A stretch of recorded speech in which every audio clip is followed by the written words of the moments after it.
WWE TLC 2020 is in the books, and based on that main event, I think WWE should start chasing waterfalls and abandon the rivers and the lakes that they're used to, because they completely burned the Fiend alive tonight in the main event of TLC. Pretty cool visual.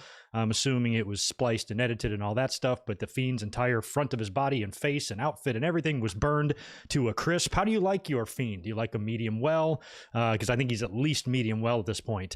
And I don't know about you guys, but if I'm being burned alive, I'm going to be moving around just a little bit. The fact that he was just laying there unconscious was kind of funny. But, you know, in a way, I thought it was good what they did. I think it took a lot of fans off guard that they went with this match as the main event instead of one of the two world title matches. But I think this decision was likely made. I could be wrong, but if I had to guess, it was probably just made this week after the abysmal Monday Night Raw rating. And I think they wanted to close with a Raw pay-per-view, or I'm sorry, a Raw match, maybe giving you a cliffhanger and a reason to tune in tomorrow night to Raw. And I don't know if you would have gotten quite that cliffhanger if you would have gone with AJ and McIntyre to close the show and the Miz cashing in and all of that. You know, here with the Fiend being burned, you know, to a crisp, now you're like, is he dead? Is Randy Orton arrested for murder, arson, any of this stuff? Because the Fiend is probably, well, he might not be dead, but he's probably going to have to be put into a medically induced coma while his burns heal, because that was gnarly. But I thought it was all right. Hit me with your letter grades or your number grades 1 through 10, A, B, C, or D in the comments. And I think overall, it came out, the pay-per-view was what we predicted. It was a good show. Talent came through. Some of these matches were incredible. I can't wait to talk about the Kevin Owens and Roman Reigns match, which Owens, to me, delivered like a Stone Cold Mania 13-like performance, you know, in the loss. And it's very rare to go out there and have your stock rise in a losing effort and come out of the match looking better than you did going into it. And it's something that's not pulled off very often in modern times anymore. And Kevin Owens did that tonight. So I'm hoping that will, you know, increase his stock just a bit, and, you know, maybe next year he can taste gold again. That would be really cool. And if he does, this match could be a good big reason for that. It was predictable in terms of who we thought would win. I went nearly perfect on my predictions. The only match I got wrong was the main event. I think I predicted the Fiend to win yesterday. Correct me if I'm wrong. I assumed we would see Little Miss Bliss show up here in some form, maybe spooking out Randy, appearing on the Tron, you know, or something weird just to kind of psych him out and allow Fiend to capitalize and win. But that's not what happened. We didn't even see Alexa at all. And instead, we saw what I suppose is Randy Orton winning the match. We never did get a decision. I never even heard a bell, I don't think, unless there was one right at the end. You guys fill me in. But I'm assuming this was a victory for Randy Orton. And it was weird that there was no ref or nobody out there to even call the match or whatever. So we never even got an announcement from the ring announcer, I don't believe either. So I'm assuming it's a victory for Randy. And from here, we'll find out if he does need jail time or not. But according to you guys, are giving it all good marks. That's good to see. A, B, C, C, A minus, 9 out of 10. That's not bad. B plus over here. That's all right. Yeah, there's a lot of you waiting. Thanks for hanging out and waiting for me, by the way. The pay-per-view ended just a little bit earlier than I was expecting. I hadn't even had my mic plugged in, nothing like that yet. So I still had to get set up. So I figured it'd probably be quarter after or 20 after until I got here. So I appreciate y'all hanging out and waiting for me. Yeah, I mean, this probably classifies. What's up, Barry? Thanks for the $2, by the way. Best Inferno match ever. I have a hard time remembering them all, but yeah, this one was definitely the most memorable. I'd probably vote for this one too, because never have they ever burned anyone. Like, I was assuming, we talked about this yesterday, I thought this was going to be like a cinematic match. I thought this was going to be something pre-taped where they can, you know, they can fake the fire, you know, or whatever, or do something, or some quick cuts or some edits or whatever. Here, they obviously had a dummy in the ring that was lit on fire, I would assume. I don't think that was really Bray Wyatt, unless he had some extremely protective gear over top of him. But, you know, definitely with the, you know, even though it was live with the camera cut and all that, and then coming back and the gasoline and the match and all of that. So I was kind of thinking this would take place in, you know, in the middle of the card, but they probably put this on last because of the bad Raw rating, and now maybe some people are curious what the fate of the Fiend is. This reminds me a lot of The Undertaker. Back in the day, how many times we saw this guy literally killed, and he rises from the dead every time. So I think this will be the deal with the Fiend tomorrow night on Raw. He'll be there, and everybody's like, how is he standing? How is he alive? How is he being here right now after how he got burned? It'll be kind of like that. The Undertaker was buried alive, and then the next night, like, the Druids brought him out, and his dead body and laid him in the aisleway, and then he rose to life. Same thing after the Royal Rumble 1998 when he was burned. A couple of weeks later, he showed back up and officially challenged Kane for WrestleMania. So I think that this will be a similar deal, and maybe the feud isn't quite over yet. Fiend comes back, surprises the shit out of Randy Orton, leads to one more match where Fiend wins the blow-off. I think that might be a fair way to do it. But either way, pretty interesting Inferno match. And to be honest with you, I had no complaints at all in terms of this being the main event. I don't care. It's TLC. What the fuck do we care what the main event is? If this is WrestleMania, that might be one thing. I feel like the title should always be the last match unless it's something really special. But for purposes of TLC, this is a interesting, weird match that was going to have some unpredictability to it, where the rest of the show did not have that unpredictability. So I think it was, for the circumstances was the right call. We saw the Money in the Bank cash in tonight. How cool is that? That briefcase is now gone and out of our lives, because a lot of people were predicting The Miz to cash in. I'm like, how the hell is that going to happen after WWE gets this horrible rating? Lowest of all time, putting the belt on The Miz is the answer? I don't think so. So not only did they not put the belt out of him, they just got rid of that briefcase altogether, which is fine with me. And what do you guys think? Was this the most useless year of the men's Money in the Bank ever? You talk about a company that just had no clue what to do with this briefcase. They gave it to Otis, realized that was a mistake and makes no sense. Then they gave it to Miz, thinking they could have some fun with that, but that didn't really pan out. And they just got rid of both. It was basically like two unsuccessful cash-ins all in the same year. And we need some more of those. I'm not against an unsuccessful Money in the Bank cash-in, because you need these to be a possibility. You don't want every single Money in the Bank briefcase holder to win the title. That makes shit too predictable. So I'm cool with them doing that this year and doing what they did. And I'm glad that we don't have to worry about The Miz, of all people, cashing in on someone as strong as Drew McIntyre. That would have been ridiculous. And we're going to talk about this match first, but I'm kind of surprised that Miz even came out there and inserted himself. He's the type of heel, the chicken shit little bitch that he is. I thought the only chance he would ever have to win the title is to really, really, really take advantage of a situation. And even though both guys were kind of beat up a little bit by the time he got out there, he could have picked a spot better for a cerebral heel or whatever he claims to be. He should have been smarter than this. And I'm glad that there's no threat, at least right now, of Miz winning the title, because that ain't the answer. What's going on, Deshaun? Good to see you. To quote Lawler from Mankind, Taker Hell in the Cell, that's it. He's dead. Yeah, that is it. He probably was dead. Just the way he laid there. Like, if you get burned, it doesn't knock you unconscious. It makes you scream in agonizing pain. I remember reading this gnarly story one time about, I don't even know what it was. I think it was like some guy. I think he was gay, and he had his boyfriend at home, and his dad disapproved of it, and he went in the bedroom with like giant pots of boiling water from the stove when they were sleeping and threw the boiling water on him. And one guy was so badly burned they had to put him into a coma just because the pain is like, it was the saddest story ever. I think both lived, but they dealt with some serious burns and rehab and months and months and months and months of pain. So I just thought it was funny the way he just kind of laid stiff like that. It's not the way burning works. But then again, the Fiend is not of this earth, and should make for a somewhat interesting Raw tomorrow, don't you think? WWE fan, $5. Thanks, dude. Don't go chasing waterfalls. Play. No, I had it reversed. I want them to chase these waterfalls, because the rivers and the lakes that they're used to suck right now. Look at what it's doing for the ratings. So WWE, take some chances. Think outside the box. Go outside your comfort zone a little bit. Put a little bit more creative thought in some of your storylines and your angles and shit. And I don't know if tonight was necessarily the answer with just burning somebody as your cliffhanger or whatever, but this could be the beginning of what we heard this week about USA Network requesting the WWE maybe give us some more adult-oriented content. And adult-oriented content does not mean lingerie pillow fights. It could also mean burning motherfuckers alive. So that might have been the beginning of it here tonight. We'll see what kind of a show we get tomorrow. I think it creates a little bit of mild interest based on the stories this week of the ratings and stuff. So WWE might want to turn it around tomorrow. Will they follow through with anything? Of course not. Anything that they fix short term will be ruined in the long term.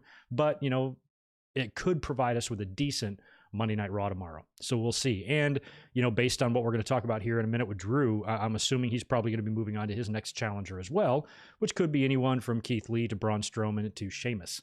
So I don't know. Either way, Drew's got to keep that belt until WrestleMania, if you ask me. Bring back Greg Gagne. Jesus Christ. What for? Ajax, what's up, Greg? Or what's up, man? And you're saying, what's up, Greg? Happy holidays to everyone. You too, man. That view of the Fiend bringing up the flames in the Thunderdome was awesome. It was. That was a different looking Inferno match. I was in the audience for the first ever Inferno match in Unforgiven in 98 in Greensboro. And remember going into that, my head, I was trying to think of, how are they going to do this? They say the ring is going to be surrounded in fire. How? So when I saw the whole apparatus that they used and everything, I'm like, oh, okay, I kind of get it. This was a whole new level of shit. The flames weren't even on when the match first started. Both guys battled for a little bit, and then the Fiend did another like Undertaker-like move where he rose up his hands, and then the entire ringside area outside the Thunderdome, like the barricade was on fire. And then they had these little boxes with flames shooting out of them. So they really went like all out with the fire here, and it looked really cool. Just the design and the way the flames looked around the ring, I thought was a really cool visual, and probably one of the best looking Inferno matches of all time, and one that actually paid off. I mean, I don't even remember any except the first one when Kane had that thing on his arm and then he lit it and ran to the back. But we've never seen anybody completely covered in flames yet, have we? In an Inferno match? If we have, let me know, because I don't remember. But it definitely was different.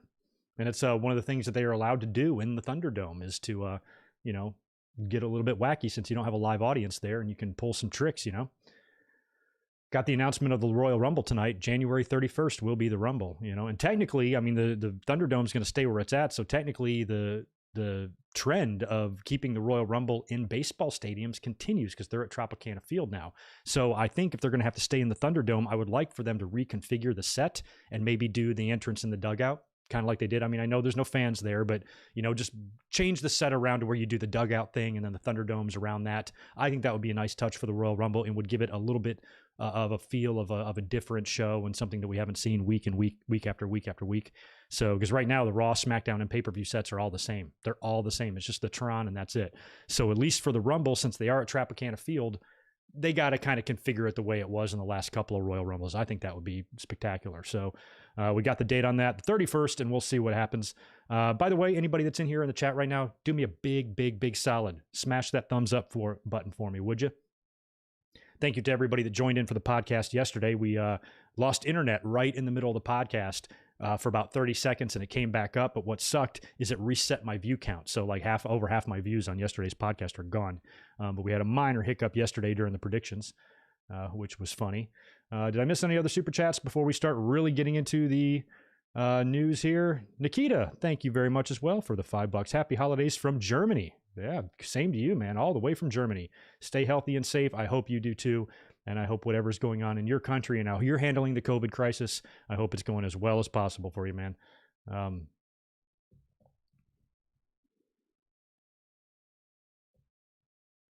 Oh, man, Victor, I'm sorry to hear that. Tested positive for COVID.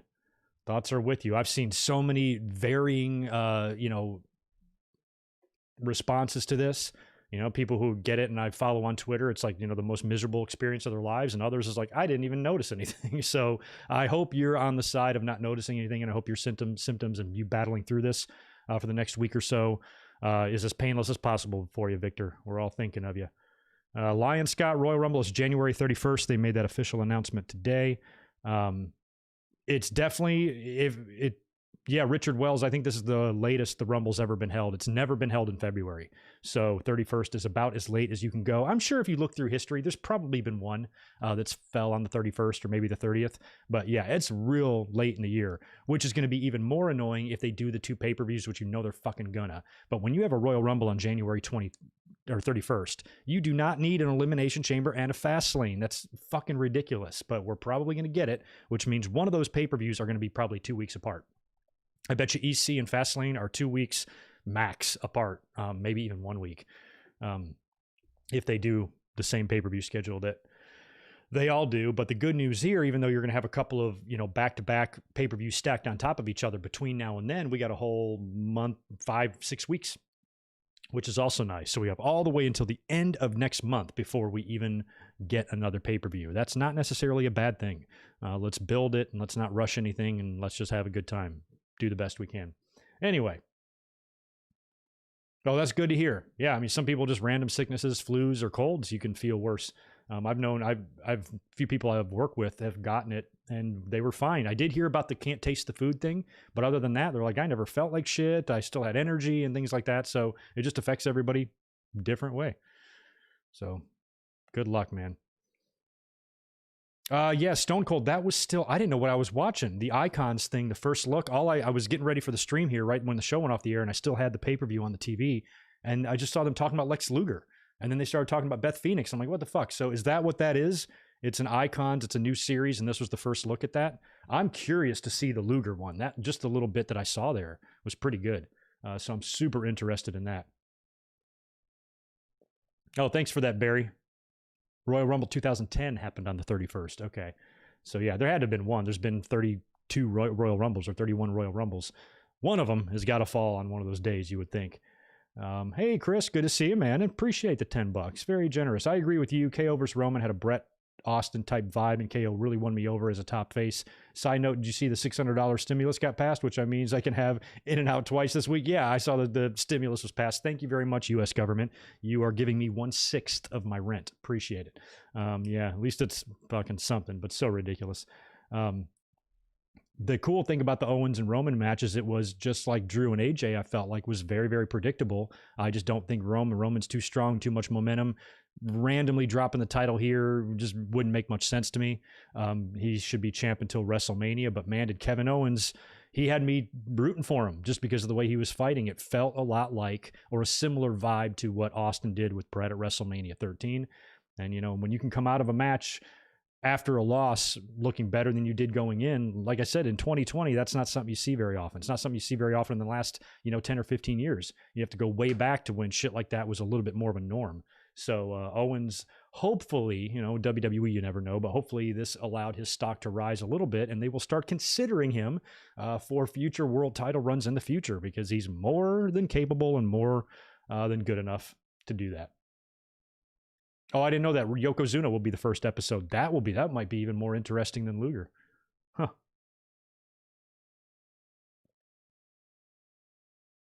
Water, you weren't feeling Drew versus AJ? Yeah, I mean, I was feeling it just for the match. I mean, AJ earned his money out there again tonight like he always does. I mean, he just performed his ass off much like Kevin Owens did. So I think WWE put that match together because, like I said, McIntyre is going to keep the title, I think, until WrestleMania. And between now and then, he needs good quality opponents to beat on pay-per-view. And AJ Styles is an excellent choice. So I think that's all that match was. And based on the way it ended, I don't know if that's going to lead to a rematch or something like that. Maybe it probably won't be at the Royal Rumble. Anything they do with Drew and AJ now will be on Raw. We probably will get a title match on Raw. Again, a rematch between these two, a straight up match where maybe McIntyre claymores AJ and pins him. We could even get that tomorrow night. Wouldn't be surprised. But why don't we start with that, since I've been flapping my trap all this time. We haven't even started getting into the actual results yet. So let's do that now. During the kickoff, we had no match advertised for the kickoff until today, and they announced that it was going to be an 8-man tag with Daniel Bryan, Otis, Chad Gable, and Big E taking on Baron Corbin, Sami Zayn, Cesaro, and Shinsuke Nakamura. It was an okay match in the end. Big E pinned Sami Zayn, which is good because it still looks like they are heading into an Intercontinental title program. And I think that Royal Rumble being too far away and both of these guys likely going to be in the Royal Rumble itself, I think if you're going to do a title switch or anything like that between these two, I would do it on SmackDown on TV between now and the Royal Rumble. This would be a perfect match to put on Christmas Day, which is a week, is this coming Friday. So this coming Friday, SmackDown will be on Christmas night, correct? Yeah. So that could be a perfect show for Big E to win the title on, even though I think the ratings might be slightly lower, or, maybe something at the beginning of the year or whatever. But if they're going to put the belt on Big E, I think they should pull the trigger and just do it on TV.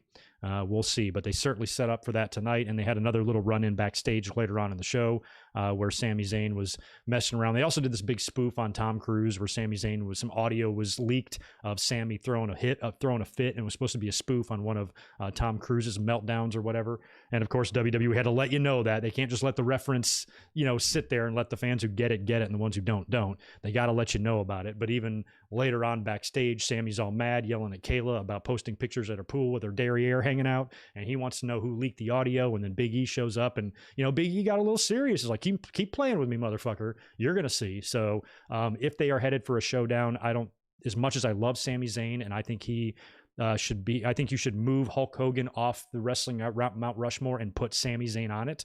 That's how much I like Sami Zayn. I'm going to be supremely disappointed if he survives Big E and he doesn't pass the belt to him, because as much as I love Sami, I want to see Big E get a push even more. And coming up short and failing in your attempt to win the Intercontinental title is not a way to do that. So hopefully Big E grabs the IC strap sooner rather than later. Main card time now. We opened up right as they kickoff went off the air. Announce team let us know that we're going to be opening up with Drew McIntyre and AJ Styles. And I immediately went to Twitter just to watch people like react. And everybody's like, holy shit, this match is opening. And I'm like, well, it's not going to be the main event most likely. So why not? And when you have 2 TLC matches, much like the Hell in the Cell matches, it's the same thing. At Hell in the Cell, they have been opening with one lately, right? Because you don't want to put 2 TLC matches back to back, just like you don't probably want to put 2 Hell in the Cell matches back to back normally. So I think that was a way to separate them. A TLC match bookends the entire pay-per-view, probably the right call there. And plus, Drew McIntyre, he just won the belt back from Randy Orton. He's going to be gaining momentum into WrestleMania. I fully expect him to hold the belt until WrestleMania, and they're not going to hot potato this thing around anymore. His Broken Skull sessions with Stone Cold Steve Austin dropped today. This was just not a show for him to drop the title on, and certainly not, if it's not the main event. So them just busting this match out early, kicking the show off right, giving it a good beginning, I thought was the right way to go, because I knew this match was going to be pretty good. So we get McIntyre and AJ. They make their entrances. I really like AJ's ring gear tonight, because my favorite color is green, and he kind of had like a neon green. He looked like hybrid too. He looked like Angelico and Jack Evans a little bit. I was just waiting for those guys to do a run-in. So the match starts. Like I said, AJ is a bump machine. He's flying all over the place for Drew. The last TLC match I can remember, I think, was the one against Dean Ambrose when AJ Styles tore his tights and his ass was hanging out. Remember that? So that's the last one I remember with AJ being in. But every time one of these happens, he fucking crushes it in there. So he put on a hell of a match here. About midway through, both guys have taken some punishment, especially AJ. That's when The Miz shows up. And to me, was just a really kind of boneheaded move by this heel. The type of heel that The Miz is. He's not a heel like, Samoa Joe or somebody like that. He's a heel like The Miz. He's a chicken shit little bitch, and you would not think that he would ever even want to attempt to cash in his briefcase unless he picked the absolute perfect right time. So this to me feels like WWE just getting this situation out of here. Just get that briefcase off of him. We're not putting the title on him. Even 5 months from now, we're not putting the title on him. Because then it's WrestleMania, and then so that means The Miz either has to beat Drew McIntyre or beat whoever beats Drew McIntyre at WrestleMania, neither of which I think are possible. WWE, I guess, realized that too and just got the cash in out of the way. So Miz comes out, cashes in right then and there, and turns it into a triple threat. Instead of, waiting for the finish and coming out and cashing in on the winner, who's probably pretty busted and beat up by this point. He comes in right in the middle, showing some guts, but also not showing the type of character that we are used to from The Miz. So he's added to the match. He immediately starts climbing up the ladder, but almost stops him. And then this was a great spot. Almost has got Miz in his arms, and then Morrison comes in. He's got a chair, and he just whacks it on the back of Omos, and the chair, the metal steel chair, just breaks into a million pieces. Clearly gimmicked, but very good spot there. After that, we saw, a lot of fight. Still the focus continued to be on Drew and AJ, despite The Miz, kind of running around out there. But in the end, Drew McIntyre I think he claymor'd both. I know he claymor'd The Miz. He would wind up disposing of both of them. Both of them kind of fall off the ladder. They spill out to the outside of the ring, leaving McIntyre in there all by himself to kind of slowly climb the ladder and retrieve the belt. I thought the match was really good. I didn't think he really had a chance of losing, but I guess they created a decent amount of suspense there with The Miz cashing in, because fans are still used to Money in the Bank briefcases being successfully cashed in more than unsuccessfully. But even before the pay-per-view today, I saw a lot of people predicting it on Twitter, and I'm just like, I wouldn't be surprised if WWE tried that, a few months ago when they first put the briefcase on The Miz, thinking he was the better option than Otis. But now with these ratings and stuff, do you think WWE would have been crazy enough here to switch the WWE title in the opening match, no less, and then expect to and give it to The Miz and then expect to pop any kind of rating tomorrow? Hell no. And the shit wasn't even the main event. Maybe it was the main event the outcome would upset so many people they would tune into Raw tomorrow just so they can be mad or something. But this wasn't even the main event. So even when Miz came out there, I wasn't feeling. I was like, nope, I think it's just going to be an unsuccessful cash in, and I think that's good. If there was ever a year to have an unsuccessful cash in, this was the year, and I don't mind those sprinkled in throughout. Sometimes it's probably the better thing to do anyway. Sasha Banks versus Carmela was up next. This is another one that had the fans nervous because of the Snoop Dogg and AEW shit. And I just still wasn't feeling a Sasha Banks title loss here, especially second match on the card. And based on the stupid build and the stupid champagne shit that I've been bitching about for a couple of weeks with Carmela, and everything on TV has been really dumb between these two, and I'm not interested in this program at all.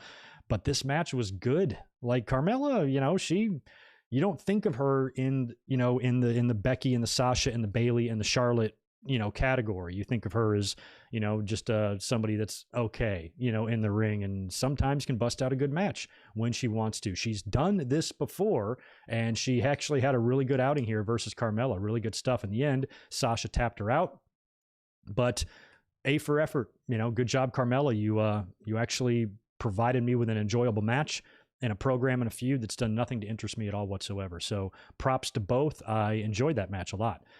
Billie Kay was backstage trying to convince Asuka to let her be her tag team partner. She's got her resume with her. She even made a mask. It looked like a paper plate attached to like a popsicle stick. And she made a mask so she can be just like Asuka. I am starting to kind of like Billie Kay. I would not want her as my Uber driver, but she's growing on me a little bit on TV. And WWE, they're just trying things with her. She's got that loud, dumbass, obnoxious voice. You might as well turn her into something a little bit more entertaining and a little bit more funny than somebody like, who was the chick with the horrible voice? Jillian? Is that who it was? Jillian Hall. She'd sing. It was horrible. You didn't want anything to do with her. Billie Kay is, she's like Fran Drescher and, and that type of voice and that type of thing that's so annoying. But I think if done right, can put a smile on your face, and that segment did. First tag team match of the night was up. Next, New Day defending the Raw Tag Team titles against the Hurt Business. I've really been wanting the Hurt Business to win the titles here because I just think the Hurt Business is a cool faction. And I think having some gold smeared across all those guys, with the exception of MVP, would be a pretty cool visual. And I think they need the belts a lot more than the New Day at this point. And, New Day's had their runs, and New Day could drop 15 straight matches and they'd still be the New Day. Like, it does nothing to harm them here. So I was ready for the switch to be made. And I thought if any titles were changing hands on the show, it was only going to be tags anyway. The only question is if it was going to be one or both. And, this match was good. Typical shit we've seen on Raw between these two teams for the past 3 or 4 weeks. And in the end, though, they're still continuing this Cedric bullshit, which they started teasing maybe about 3 weeks ago when he started acting real energetic and real eccentric and, running around where he's got Lashley and MVP looking at each other like, what the fuck's his deal? And then the past couple of weeks on Raw, he's been doing some blind tags as well, too, right? So they did the thing here where Shelton has got Kofi down. The match is pretty much over. Cedric blind tags himself on Shelton in, and Shelton's like, kind of looks at him confused, but like, okay. Cedric gets in the ring, nails Kofi with the lumbar check and pins him and wins the match for his team. And the Hurt Business are your new Raw Tag Team champions. And how good does it feel to say Shelton Benjamin is once again a champion in WWE? He is not held. I want to know the gap. I guess New Age Outlaws probably had this beat, but Shelton went 17 years in between tag team title runs. I think he had some IC runs after 03. After the World's Greatest Tag Team had run its course, but it's been 17 years since he's held the tag team titles with the Outlaws when they won it a few years back. What year was that? Like 2015? Hell, I think they might even beat the Outlaws record. I think the Outlaws record was like 15 years or 16 years or something like, or 14, something like that. So they might have even, Shelton might have even beat that in between tag runs. So that's pretty cool. Congrats to the Hurt Business, and I'm happy for them. And it is kind of funny how they're teasing dissension and confusion inside the faction while giving them a tag team title win at the same time. I almost think they should have been champions first and then watch Cedric get a little bit ahead of himself, and too overzealous and things like that, where it's kind of pissing off the team a little bit. Here, it seems like now that they've won the titles, they've also planted the seed for an immediate loss. Because at some point, Cedric can't do this shit every week, and it's going to work. At some point, it does backfire, and that's when you get the faction pissed at him. And when we first saw this a couple of weeks ago, I had I had suggested that maybe they're wanting to get Cedric out of there. You know, maybe they got another idea for him. Maybe they're going to boot Cedric out and replace him with someone like maybe a little tougher, you know, because Cedric, you know, he's a cruiserweight, you know, it's like Ali being in Retribution. It doesn't quite fit, although I think Cedric fits with the Hurt Business a little bit better than Ali does over there.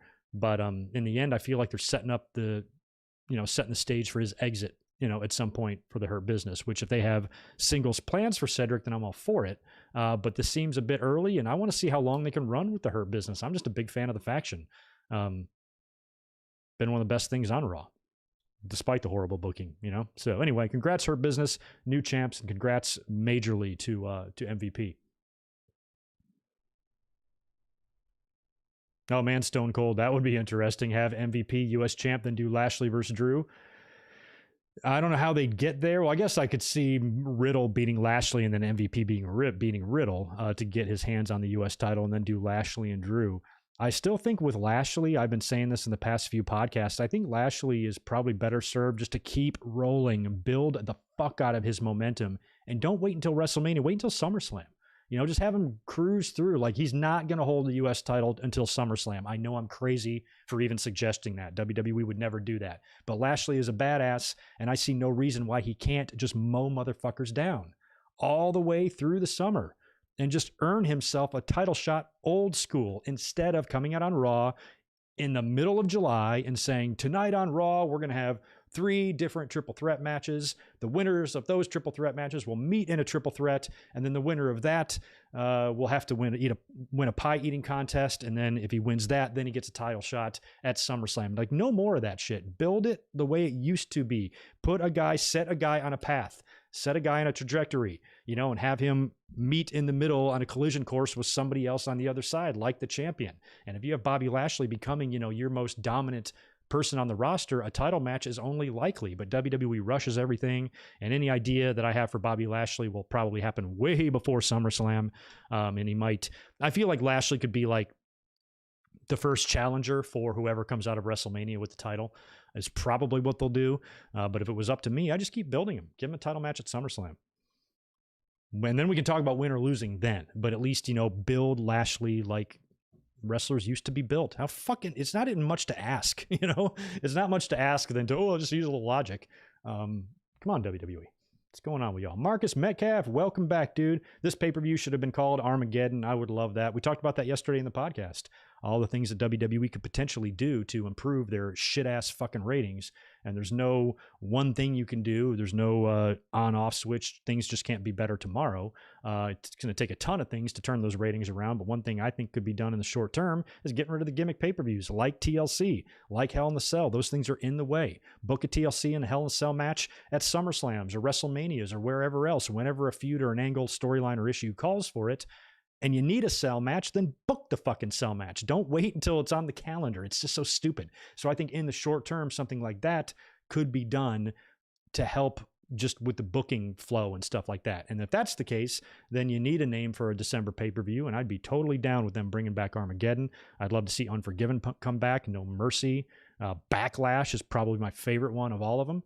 I really wish that Backlash would come back and I know in recent years didn't last year they did like Money in the Bank, then Backlash? Like, how stupid is that? Like, Backlash should always be the pay-per-view after WrestleMania. Like, fucking period. And the fact that they switched this shit up is so ridiculous, and it's random changes that don't even feel like necessary or need to be made. But yet they go through and make these decisions anyway. Head up the asses, man. C-Mac, appreciate the $5. Happy holidays to you too, man. Glad you are here. Tomorrow night, I'll be up here after Raw for a review, and that will probably be it. That's going to be my last review until after Christmas holiday. Then I'll be up here on the 26th, the day after Christmas, or the 27th. Fuck, I forgot what days these are on. Yeah, 26th. Saturday the 26th we'll be up here again. And then if you want to start sending questions in, by the way, for the year-end Q&A, which is 1 week from tomorrow on the 28th, it's going to be a Raw review followed by a long year-end, Q&A. I'm going to read some questions from my email, answer stuff in the chat. It'll be a big fun hangout. We'll probably be up here for multiple hours on Monday night, next Monday. So make sure you're here for that. And if you want to send me a question, goodmicwork@gmail.com. Send it over now. Otherwise, wait and ask it in the chat on the 28th. Your call there.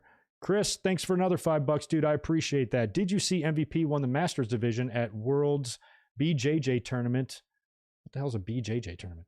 I don't want to know. To become a purple belt. Jiu-jitsu maybe. Purple belt world champion yesterday. I'm hoping to do the same next year. Damn, nice. I had no idea. I guess I kind of knew he was into that. Good for you too, Chris. Don't whoop my ass if we ever meet. K-Dog's Kennel. Thanks for the $10 as well. Happy holidays to you, your girlfriend, and your respective families. Thank you for another great year of commentaries. You have kept us all safe during this pandemic. Well, I appreciate that. I don't think I deserve any credit for keeping you safe, but I definitely appreciate that, and happy holidays to you too, man. And thanks for being here. Oh, sane. Oh, yeah. Okay. Sorry. Sane, not safe. I'm like, I didn't keep you safe, but maybe sane. I will take credit for that. Maybe I did help with that. So I appreciate that. And yes, Ryan Rhoda, there will be a live reaction to the Royal Rumble this year. Absolutely. I'll be doing that. All right. What was the next matchup? Oh, yeah. This is going to be fun. Oh, my gosh. Women's tag team titles on the line. Shayna Baszler, Nia Jax defending against Asuka and a mystery partner. After all that shit they did with Lana, they knocked her out. They wrote her off TV, leaving the door open for Asuka to have a tag team partner. Charlotte was immediately on the radar for everybody. She's been posting a lot of social media stuff. Looks like she's in ring shape. She looks good. Claims she's ready to rock. So we figured that would be the obvious choice. Earlier on today, it was pretty much all but confirmed and got leaked that it would in fact be Charlotte. So they tried to throw you a curveball and it be Billy. I thought it would have been hilarious if it was Billy. You know, everybody's expecting Charlotte. And that's the thing, you would have seen some complaining, because as soon as Charlotte, just the very act of Charlotte showing her face on TV was enough to put, you know, one giant collective stick up all of wrestling Twitter's asses. But what would have been funny there is if Billy Kay came out, those very same people were like, what, Billy Kay? You know, so they would have been pissed regardless of whatever they did here. But Asuka comes to the ring first, and of course she does introduce her partner, and it is, in fact, Charlotte. And I got to say this, Charlotte looked amazing. Did she not? She looked like she might even slim down a little bit, or trained leaner. Maybe not slim down, but trained leaner. She just had kind of a different look to her. She was glowing out there, it looked like. The queen is back. I thought she looked great, and I thought she looked good in the ring. I thought everything, you know, she didn't look really all that rusty. And she formed one hell of an alliance here with Asuka, and there was no way, if the mystery partner was going to be Charlotte, that these two were not going to win. You know, and fucking isn't that typical WWE? Isn't it so annoying the way every time the ratings are down, what do? Let's just put all of our belts on Asuka. Asuka 2 belts. Always putting Asuka over. Isn't that annoying? God, WWE, why do you always do that? Shoving Asuka down our throats. Why does she need 2 belts? Why does she need to be on all 3 brands? It's always Asuka, Asuka, Asuka. Everywhere, fucking Asuka. Drives me crazy. But anyway, in the end, we get Shayna Baszler taking the pin after a natural selection from Charlotte. That was nice of Asuka to give up the spotlight enough to give Charlotte a moment here. And pinned her for the win to win the tag team titles. My only complaint about this is I was hoping, and I guess they're setting up a match here, which is why, but I was hoping that Charlotte would beat Nia Jax for the finish, because it was Nia that kind of knocked her out to begin with, right? That kind of put her out of TV. So I thought when she came back, she would put Nia's big tree trunk fucking legs in the figure 4 or figure 8 and tap her out. But instead, she pinned Shayna Baszler, which surprised me. But I guess that's so they can preserve a Charlotte versus Nia Jax match, and Charlotte can get her proper revenge. And as much as the fans have a bug up their ass about Charlotte, I think they hate Nia Jax just a little bit worse. So when that match does in fact happen and we get them one-on-one, Charlotte will beat her and all will be right with the world.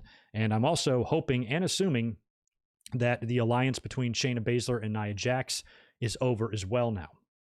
And maybe they're going to go their separate ways, but maybe not, because, you know, with Asuka and Charlotte, who takes the titles off of them? It's got to be somebody on another brand, unless they put the belts back on Shayna and Nia Jax. I could not imagine. I can see Dana Brooke and Mandy Rose being tag team champions, but not beating Asuka and Charlotte. So I would like to see Asuka and Charlotte head over to the blue or gold brand and drop the belts over there. To somebody. I don't know who. Yeah, I really don't know who. I don't know what kind of duo could take the titles off of them now. And luckily, we do have 3 brands to look at. But, and I also don't think this would be a terribly long run for either of these two, because unless you bring up somebody from NXT like a Rhea Ripley, unless Becky Lynch hauls her ass back, which I think is very unlikely, or unless a Ronda Rousey returns, I don't know what match you do for the Raw Women's title at WrestleMania other than Charlotte and Asuka. So this, to me, feels like it's going to lead to Asuka and Charlotte at WrestleMania, which I'd be fine with. I'd be fine with it even being the main event. Fuck it. Why not? Asuka needs to get that win back at some point. Raquel and Dakota will be good. That would be a good option there. I just feel like Raquel is on the bubble, man. I feel like she's headed for a showdown with Rhea Ripley, either at New Year's Evil or prior to New Year's Evil, and giving her a title shot against Io Shirai. I feel like Raquel is there. She's on a bigger rise than that, but it would kind of be cool to see like a female version of Shawn and Diesel be tag team champions. What would their names be called? Two girls with that? No, two girls with attitudes. That wouldn't work. Something like that rhymes. Y'all come up with a name for them. Ember Moon and Toni Storm. Well, Tony's heel though, right? I don't know. Ember and Tony wouldn't work. Beth and Natalya. Maybe. The only problem with that scenario is it puts a belt on around Natalia's waist, Paul, and I'm not quite sure about that. But Beth Phoenix coming back, hell yeah. She can still whoop half the locker room's ass. I'm certain of it. Rhea is the current favorite to win the Rumble. That would be nice. I would love for her to win the Rumble and somehow get a rematch against Charlotte, but that means they could do the thing. They could do that. They could do Charlotte and Asuka at the Royal Rumble. I'd be fine with that, actually, because if this all builds to Rhea getting the win back from last year, Charlotte beating a very dominant champion in Asuka at the Royal Rumble, beating her clean. They can be champs through that or not, whatever. And then she's champ, and then she goes into WrestleMania, drops the belt to Rhea Ripley. I'd be perfectly fine with that. And then maybe and you can do it reverse. I'd also like to see Bianca Belair win the Royal Rumble. So Ripley's more of a badass chick. We saw Ripley and the performance that she had at War Games last year. And then this past year, another badass chick, Shayna Baszler, tore through everybody at the Elimination Chamber. I almost think a Chamber victory would be cooler for Rhea than a Royal Rumble, but a Rumble victory would be cool because it would be the same match that she, debuted. Well, I guess she didn't debut. She was in the Rumble last year. But being kind of a surprise entrant there and winning it might be more fun. And then you can have Bianca winning the Chamber. I just think it'd be better if it was reversed. Bianca Rumble, Rhea Chamber is what I'd prefer, but we'll see. What's up, Life of Brandon? Good to see you. Hey, Barry, thanks for 2 more. I can see WWE teaming. I thought the same thing, teaming up Bianca and Bayley for the belts. Reluctant tag team partners. We just saw that, though, with Nia Jax and Shayna Baszler, and I don't want to see that again. But yeah, I can see him doing that as well. We'll have to see. All right, so anyway, Charlotte is back. Welcome back. Like I said, I just thought she looked awesome. And her and Asuka are now tag team champs, and that's also fine with me. After that, we get the Universal title match. So this was not the main event. They start running through the promo package for Owens and Roman. I'm like, holy shit, they're going to do this match now?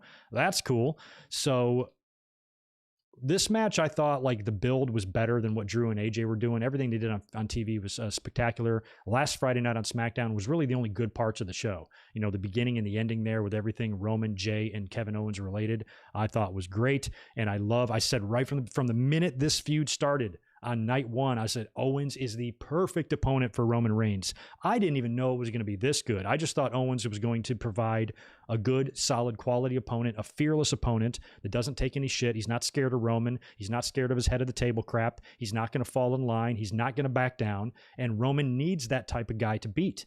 He needs to, because he just got done beating Jey Uso, and shit for a couple of months. So he needs some stronger quality opponents to mow through, strengthening his momentum going into WrestleMania to either drop the belt or possibly retain and continue his run, just kind of like Brock used to do. Remember when Brock, he'd go into WrestleMania, we're certain he's going to drop it, and he retains. I'd be perfectly fine with Roman Reigns falling into that scenario. So even though I say Roman Reigns keeps the belt until WrestleMania, I think he has got a chance to retain. But we'll see. But in the meantime, Owens is a great opponent for Roman, and he came out very aggressive in this match. I liked his demeanor and his attitude right from the get-go. As soon as the bell rings, he's overly aggressive, really wearing out Roman Reigns, not backing down, taking the fight to him. Even earlier on in the match, he takes out Jey Uso, which is a brilliant move because this is a TLC match, which means it's a handicap match for Kevin Owens, unless, he can happen to find himself a friend, which I guess babyfaces just don't have any. But taking out Jey Uso was smart. Put his leg in the chair, Pillmanized his ankle, and kind of got Jey out of there, at least for a little while, although Jey would be back. hard hitting shit here. It takes a little while for Owens to, you know, kind of get worked over where he can start doing the, you know, the fighting from the bottom type of thing that he was doing all match long. And he got to when Roman started regaining control finally, he actually did a pretty gnarly backdrop to Owens on the chairs. That spot we've seen so many times where you put just the two chairs, you know, the seat part of the chairs together and somebody gets power bombed through it. That has got to be a painful as hell spot. Jey Uso manages to still recover from his beatdown. He's kind of on one leg hobbling around out there, but he does stop Owens from getting to the title more than once. Owen was up there with his fingertips on the belt, and he had so much of his hands on the belt, I was worried they were going to botch. Because at one point, he looked like he was even grabbing the top there, and I'm like, what happens if the belt falls by accident? They have no choice but to just award Kevin Owens the title. They can't get out of it. They can't back out of it. So I thought Kevin Owens was going to like accidentally pull it down. That might be a fun way to screw over WWE if you're a disgruntled employee. You know, just go up there and pull the title down. You know, like think about that. Like nobody would ever do this, a completely sidetracked thing. But let's just say Kevin Owens has been treated like shit. Let's say we've heard stories of WWE really fucking him over behind the scenes, making him close down his Twitch channels and, you know, and burying him and changing his name and, you know, getting rid of his last name and, you know, and doing all sorts of shit just to fuck with him. And he really wants out. He's asked for his release 4 times. They won't give it to him. They book him in this match with Roman Reigns. He's like, you know what? Fuck it. He climbs up the ladder and just takes the belt down. What can you do? You have no choice but to crown me champion. You can't get out of it. You can't undo it. I'm champion now. And if I decide to leave the company, then what you're going to have to do is come out tomorrow night and say, oh, we're stripping Owens of the title and it's back on Roman Reigns. What are you going to say? Because he went against the script. You know, you're not going to say that on TV. So a wrestler will be in a prime position there to really fuck over the company hard if they ever wanted to. But when Owens was that close to the belt, I was like, what happens if it falls off? You know, because I don't think he's supposed to win. But I like the fact that Owens got so close so many times. It felt like during this match, he had the match won, I think, 3 different times by my count, where he was up there with his hands on the belt. And the only reason he didn't get it is because Jey Uso climbed up the ladder. That, along with wrestlers' inability to climb ladders with any sort of fast pace at all. So Uso jumped up there a couple of times and managed to stop him anyway. Kevin Owens eats a Superman punch by Roman Reigns. Uso then gets, Kevin Owens finds himself on the outside of the ring later. Uso is still getting involved, so Owens grabs Jey, hits him with a pop-up powerbomb through the table, and then just buries Jey under debris, computer chair, desk chair, and all the wood and carnage from the desk. He just buried Uso under there, so at least that'll keep Jey at bay for a little bit.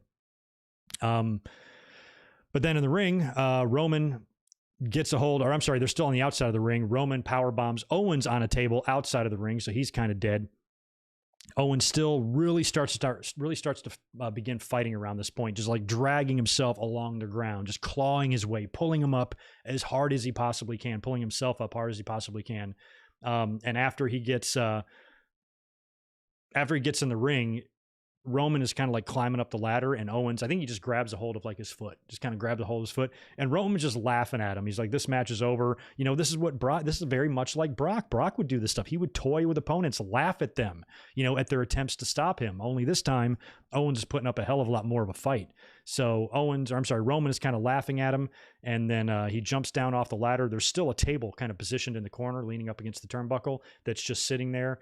And, Owens is trying to punch Roman. It's having no effect, and then Roman just hits him with a vicious spear in the corner, explodes the table around him.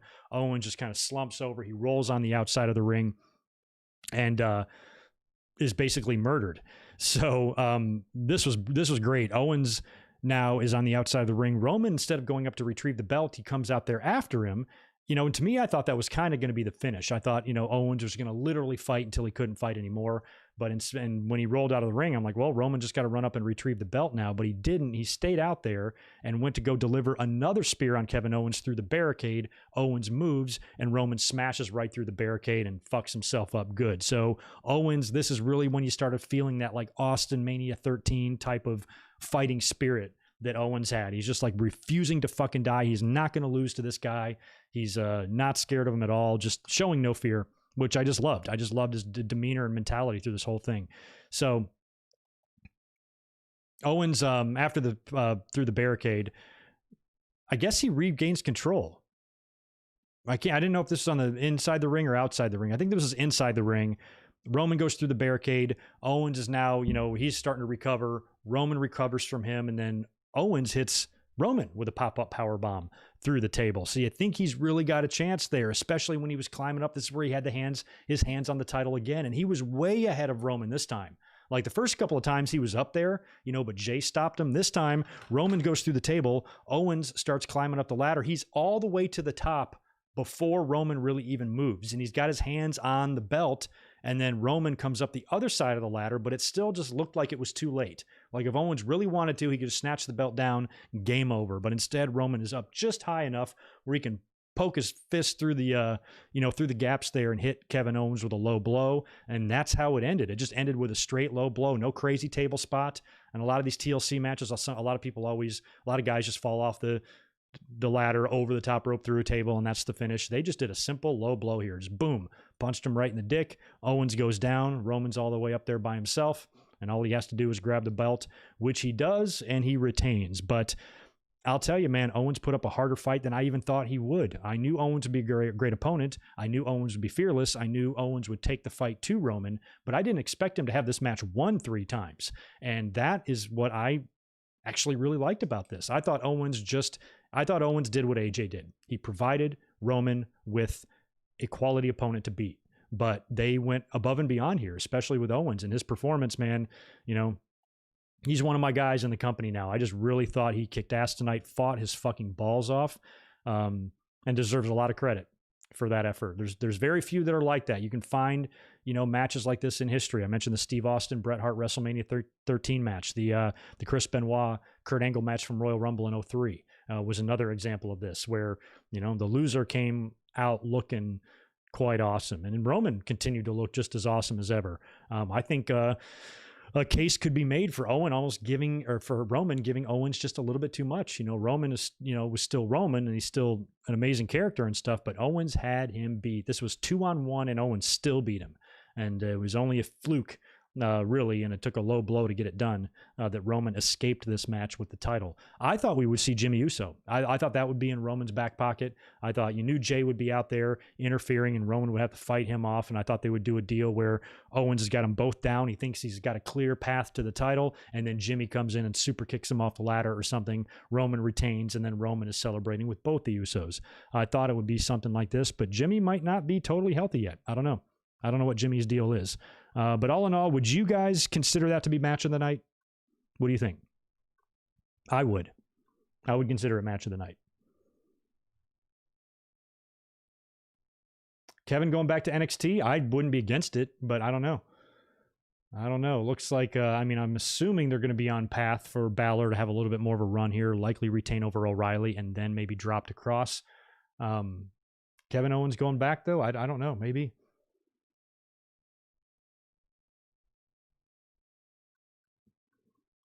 But I don't necessarily think that a loss here means he has to go back to NXT. I think a loss here, like I said, has really probably improved his stock in the company a little bit. So I think you can keep him on SmackDown or Raw or whatever the fuck you want to do with him. Keep him on the main roster and, just bide your time until then. Whatever the next feud he's in, have him win that or have him look, just pretty strong, gain some momentum. And then after WrestleMania, maybe you'll be in a better position to position him for an actual title run at some point. I'd love to see that. And who knows, you can always swap brands and do shit like that too. I don't know. But based on his performance tonight, how can you not let this guy get another crack at the title?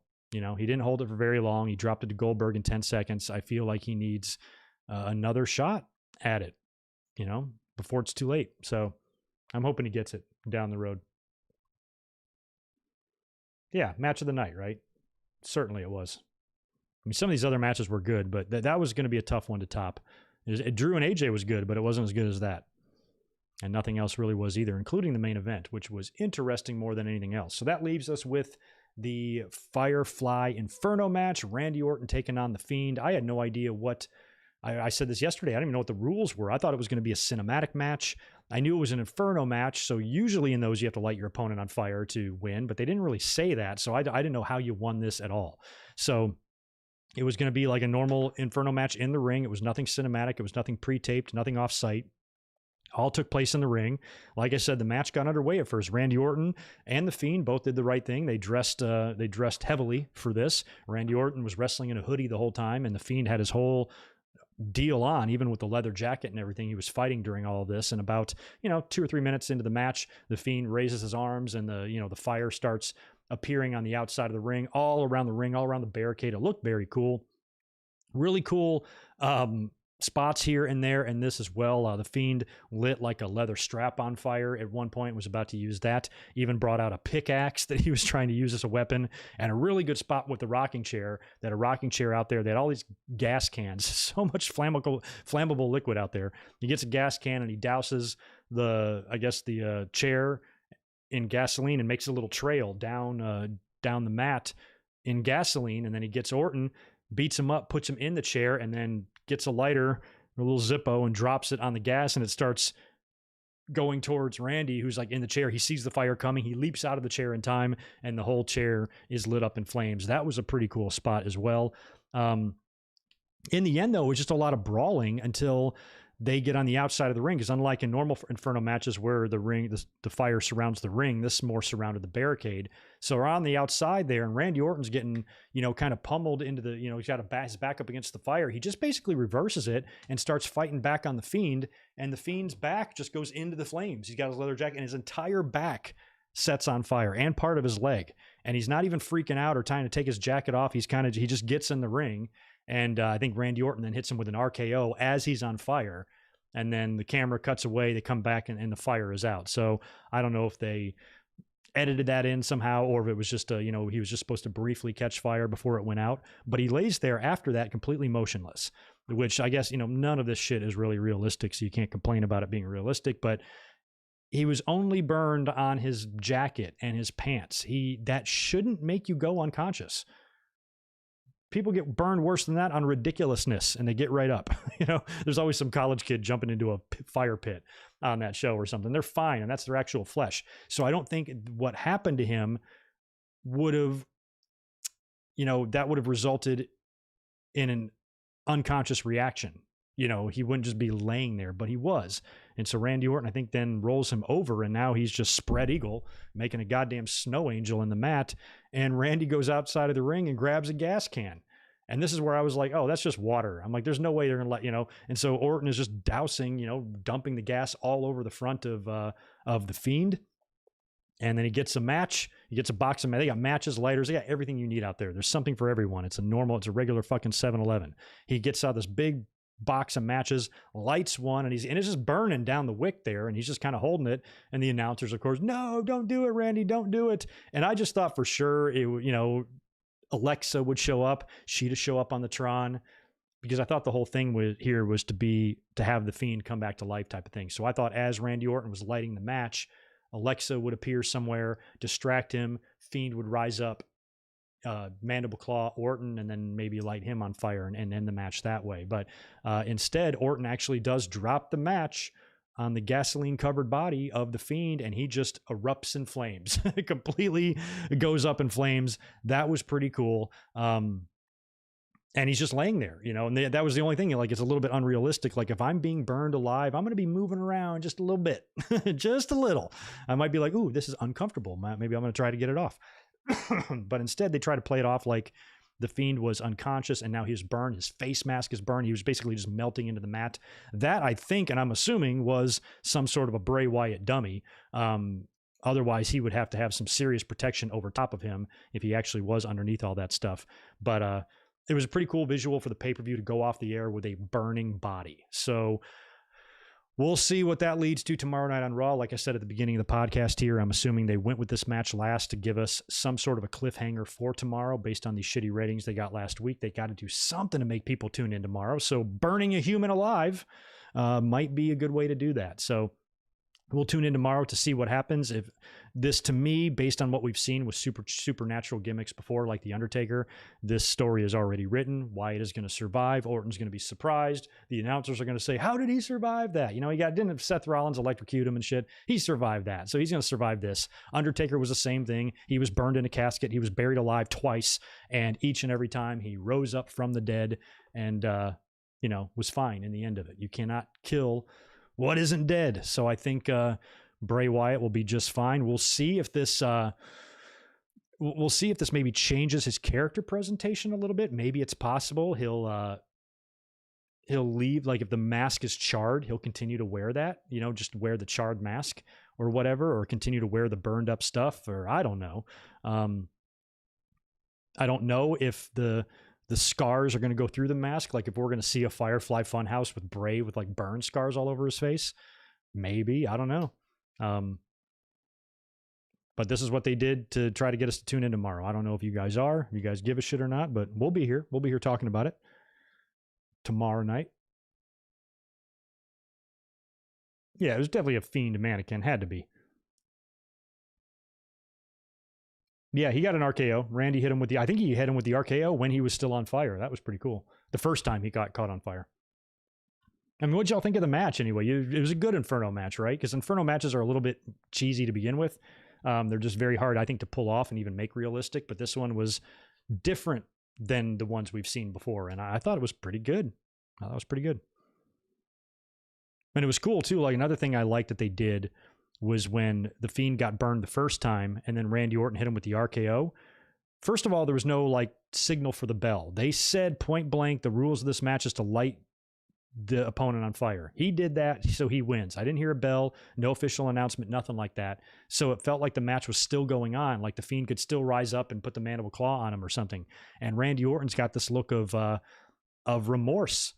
He's conflicted a little bit about some of the damage he's done to the Fiend here and stuff. And he looked like he didn't want to go any further and felt bad about what he did. And then he goes on the outside of the ring and grabs a gas can. Nice little touch there. I love, because the fact that Orton was showing remorse, I'm like, this ain't the Viper. This ain't the guy that's punted Linda McMahon. He wouldn't care about this at all. So the fact that he went out and got the gas can, I'm like, okay, cool. Thank God he's still the Viper. So it was subtle, but I like that little touch as well. I thought all in all, it was pulled off pretty well. So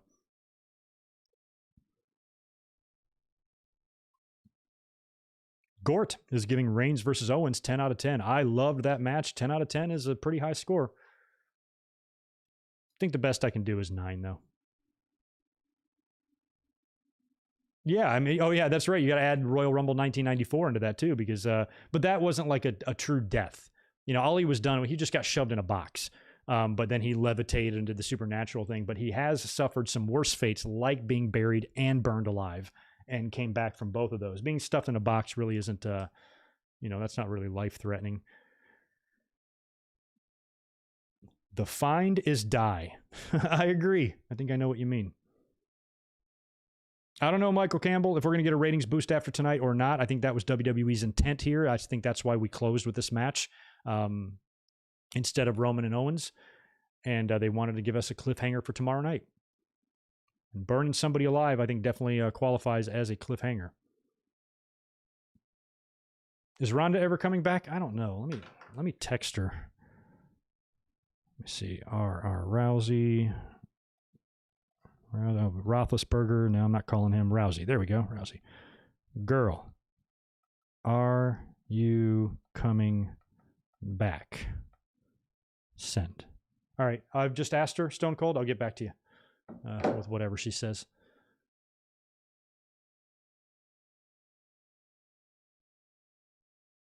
You want Riddle to be in the Firefly Funhouse until Bray's character comes back. Riddle versus Fiend. Alexa turns on Bray. So you mean Riddle to be like an interim Firefly Funhouse host? I don't know if they would do that, but I definitely can see if they keep the Fiend off of TV. I think the Fiend's going to be back tomorrow night and he's going to be fine, and that's going to be the whole story here. But if he's not, I can see Riddle at least pitching it.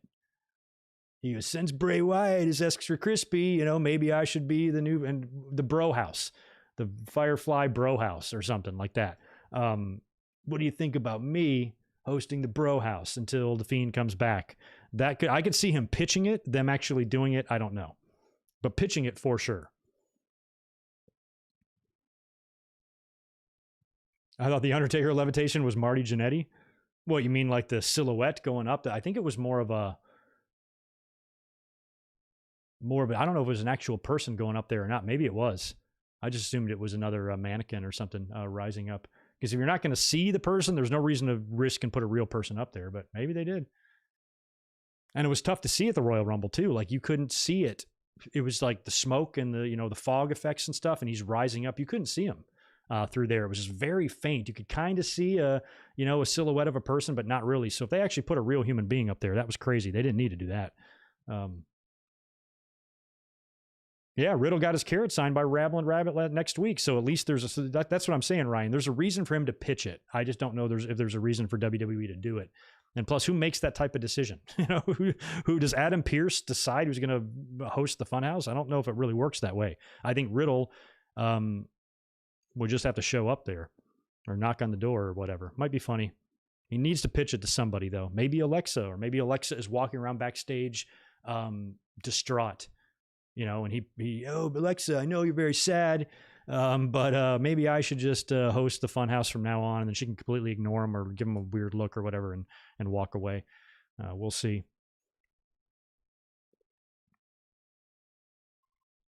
That's right. Yeah. I mean, I was at that show too. Not only was I at the first ever Inferno match, Brandon, I was at WrestleMania 15 in Philly when they hung the Boss Man from the cell. So that's another death. And I had such bad seats for that show. I was way up at the top. I mean, WrestleMania tickets were expensive. I got mine mailed to me and got a big pre-order from WWE. I still have my envelope that came from like the WWE offices in Stamford, with the WrestleMania pre-order shit. I still have that from 1999. But yeah, I was in attendance for that. And from where my seats were, it looked pretty fucking real. I mean, you knew it had to be gimmick, but the way he was like kicking and flailing around, I remember saying to myself, I'm like, I can't wait to get home and see what this looked like on TV. Because from my seat, we had people around us being like, is this real? Of course it's not. But, from where you were sitting, you couldn't tell what the hell they did and how they made that look so good. Once you see it close up, you can see he's got a harness and all that. But, from 50 yards away, looked different. Yes, I am going to watch the Lex Luger documentary. You guys can fill me in. I saw the little preview there for the Icon series on the network, but I wasn't really aware of it. Didn't even know it was coming out. Looks like they have multiple episodes here. Yokozuna, Beth Phoenix, Lex Luger. So whenever the Lex one comes out, I'm going to watch that. Somebody mentioned the Yoko one will be first. Definitely going to watch that one too. And I'm sure the Beth Phoenix one will be good. What other ones do they do, or are they doing? Because I turned it off when they were doing the Beth Phoenix stuff. So if they're doing any more, I'm curious how many they're doing. Yes, the WWE, the envelope has the WWF scratch logo on it. Still have it. I'll pull it out if I can ever find it. I'll at least take a picture. I probably do have a picture, but I'll never find it right now. Oh, it doesn't start until after the Rumble. Okay. That's kind of a ways off.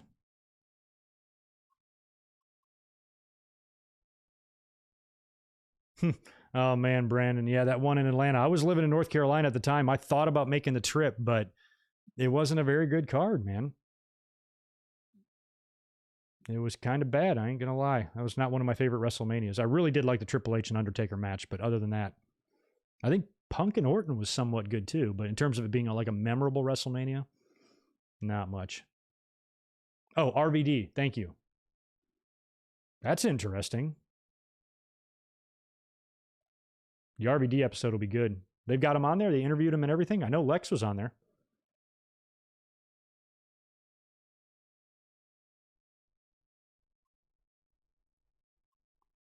Oh, that's a good one, Deshaun. Fiend could pull a Kane when he woke up in the hospital after Shane lit him on fire and attack all the doctors. That could be. By the time that feud happened, Kane was more humanized. He wasn't, because you think of like when Kane first came in, like I can't imagine 1997 or 1998 Kane being in the hospital, but 2003 Kane's a totally different story. And with the Fiend here too, the fact that he's also Bray Wyatt, I can see them having Bray Wyatt in the hospital. That could be. But I think it's going to be something where he just shows up, where Randy Orton is out in the ring cutting a promo tomorrow. He's, what I had to do to the Fiend, I did what I had to do. He drove me to this, and now the Fiend is no more. And I accept responsibility for that, for ending the Fiend. And then, I still think we're going to see Alexa back at any time here now. She'll come out or something like that, and the Fiend will just reappear. Maybe Alexa appears on the ramp, is mad at Randy Orton for what he did, and then lights go out, they come back up, and Fiend's standing right behind Randy Orton, puts Randy Orton down. Something like that. I feel like there's going to be another match here, and Wyatt is going to win the blow-off based on him being burned alive. So, if I had to guess.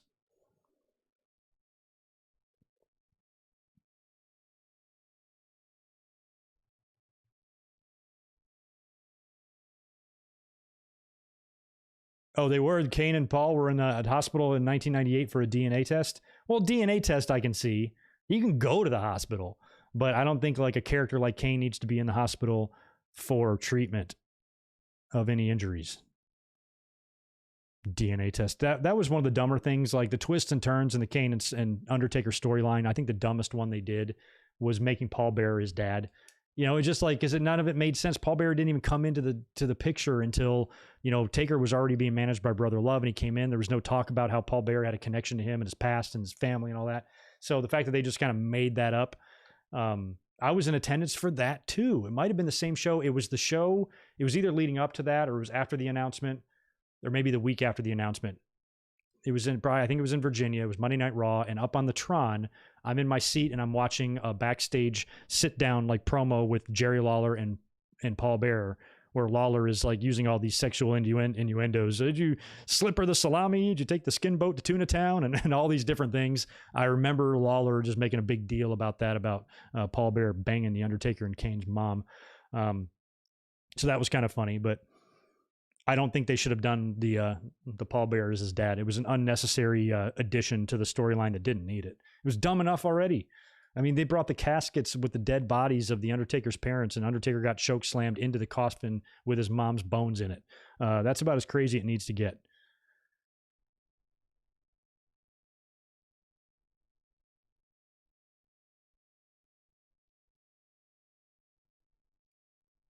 Randy versus Alexa. That would be an unfair match. Alexa would whoop his ass. Randy wants none of her. I vote no on that.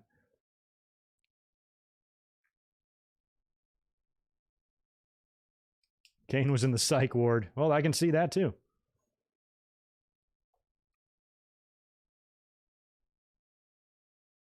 Oh, hell yeah, Bubba. Would I trade Mania 15 with another show I couldn't make? Of course.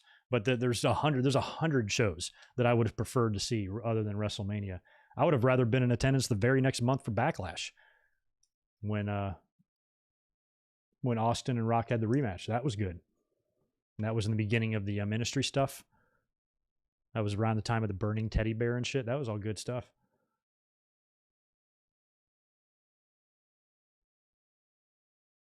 Yeah, Taker never went to jail for murdering his family either, especially when he announced that he did it on purpose. It's like, what the fuck? Oh, man. Well, that's pretty much the show tonight in a nutshell. I wasn't planning on staying up too late tonight because we are in the middle of 4 straight days of streaming, and I'm going to be up here tomorrow night after Raw. But pretty good audience in here tonight. Felt decent, not like the old days, but still a lot better than we were. Please smash the thumbs up button for me if you don't mind. I would greatly appreciate that, and would bring a lot of help into the channel. Don't forget to also follow me over on the Twitters at Good Mic Work. That would be awesome as well. Other than that, subscribe, like, follow, and make sure you send me your questions for the year-end Q&A 1 week from tomorrow. goodmicwork@gmail.com. That's going to be fun. We're going to review Raw, and then we're going to hang out for a few hours and send off this shitty year of 2020 for the final video of the year. I guess after Monday, the next time you will see me is Saturday after Christmas. No Winged Eagle. I think the Christmas shows, Christmas Friday Night SmackDown, not going to be too much to talk about on there. So aside from maybe a Big E title win or something. So I think we're just going to come up and do a live stream instead. I've got a sponsored one in queue, a Patreon-sponsored live stream on my top 10 favorite tag teams. So that'll be next Saturday instead of the Winged Eagle, because I just don't think it's going to be necessary. And then we'll get back to business during the new year.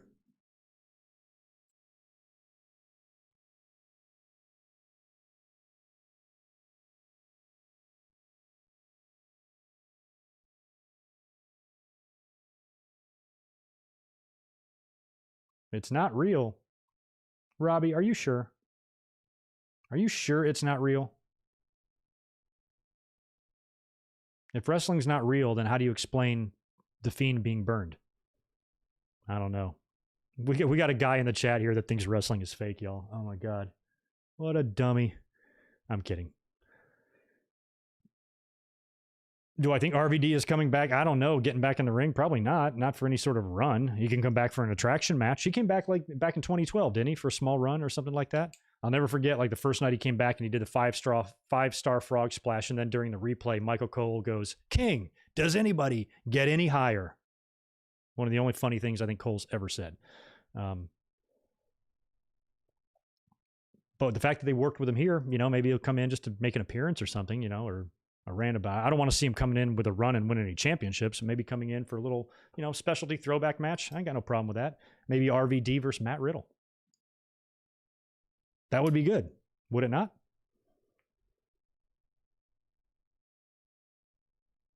Did I see Charlie Caruso swivel her hips in that black dress tonight? Yeah, it's kind of hard to miss that. Chuck definitely takes her vitamins. That is for sure. That's true. I wouldn't doubt if Barry's right on that one. Rob probably would have trouble getting cleared. But yeah, I think Andrade is on his way back too.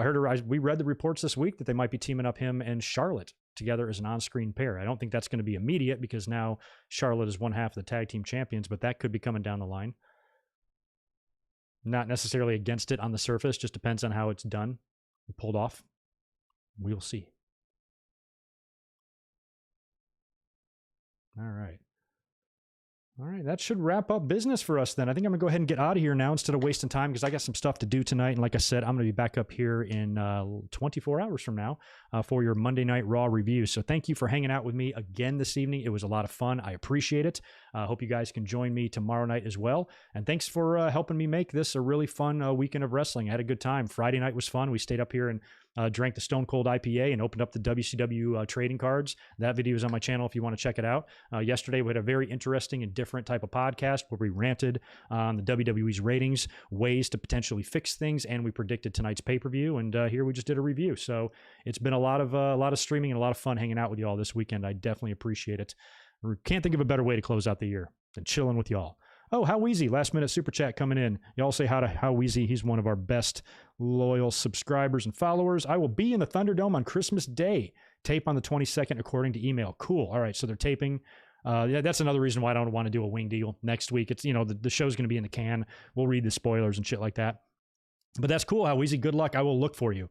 And I don't know how the Thunderdome works. When you're looking at it, I don't know if you can see the audience. So if you have any idea where you're located in that, just let us know so we can keep an eye out for you on Christmas Day. But thanks for popping in, Weezy. Appreciate the $5.